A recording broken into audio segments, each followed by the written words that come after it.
You are listening to Feed 44, the official podcast channel of the Center for a Stateless Society. C4SS is an anarchist think tank and media center. For more information, please visit c4ss.org.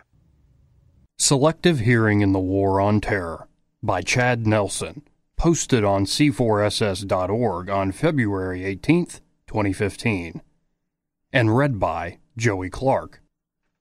Watching Fox News' recent coverage of the Islamic State's Twitter hack left me shaking my head in disbelief, as usual.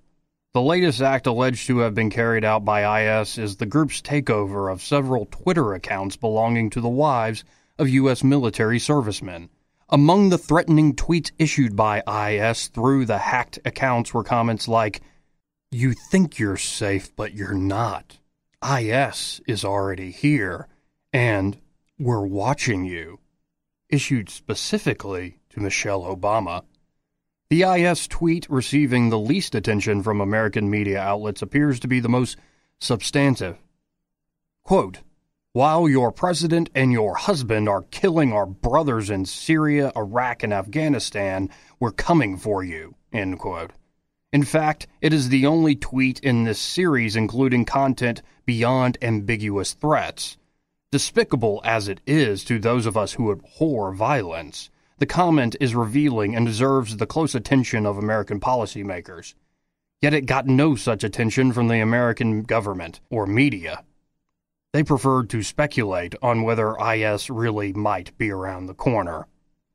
The tweet is crucial in that it reveals one of the Islamic State's main motivations, their desire to drive American military forces from their positions in nearly every Arab country. It's the latest in a long line of such declarations from various Islamic factions offering the same rationale. Michael Scheuer, former chief of the CIA's bin Laden unit, said about bin Laden, quote, "He is remarkably eager for Americans to know why he doesn't like us, what he intends to do about it, and then following up and doing something about it in terms of military actions," end quote. Bin Laden laid out his motivations directly to the American public in a letter.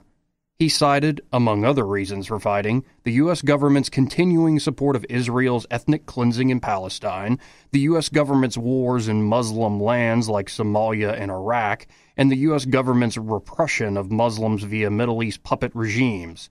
Notice a recurring theme here? Bin Laden's grievances were with the U.S. government. Yes, bin Laden does attribute some responsibility to American taxpayers for making quote-unquote, their government's actions possible.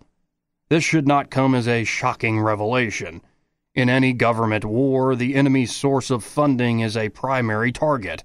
For this very reason, the U.S. government has made it a crime to provide financial support to those it deems terrorists. So it should come as no surprise that Al-Qaeda or IS would play by the same rules of war, declaring the U.S. government's piggy bank fair game. Disturbing, yes. Surprising, no.